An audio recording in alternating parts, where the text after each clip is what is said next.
নগদ নিবেদিত অর্থনীতির খবর।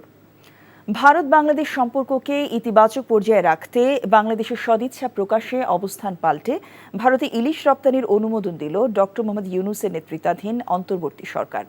ছাত্র জনতার গণ অভ্যুত্থানে স্বৈরাচার শেখ হাসিনার পতনের পর অন্তর্বর্তী সরকারের সঙ্গে উত্তেজনা তৈরি হয়। এবার পুজোয় প্রতিবেশী দেশটিকে ইলিশ রপ্তানি বন্ধের ঘোষণা দিয়েছিলেন মৎস্য ও প্রাণী সম্পদ উপদেষ্টা ফরিদা আক্তার।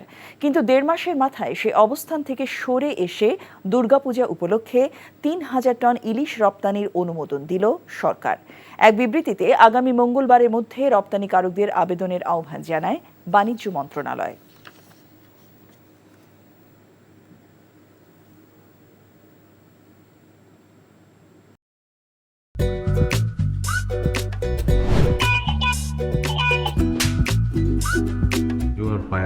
লোকটা একটা মেন্টাল। নিশ্চয়ই এই লোকটা প্রতিদিন বউয়ের সাথে উড়া ধুরা ঝগড়া করে আসে।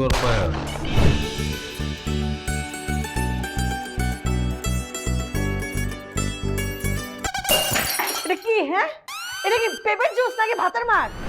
করলার জুস আবার কেন? কালকে কেন? ডাক্তার তোমাকে 3 বেলা খেতে বলছে, আমি সেখানে 1 বেলা দিচ্ছি। 3 বেলা করে দিব?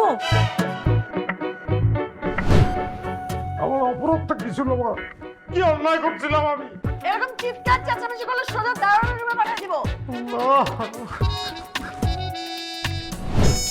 খুবই সুন্দর লাগছে। ওটা আমি না, ওটা প্রমা। আসসালামু আলাইকুম দুলা ভাই, কেমন আছেন? ডার্লিং, আসো, তাড়াতাড়ি আসো। আমার একমাত্র শালি প্রথম বাসায় আসছে।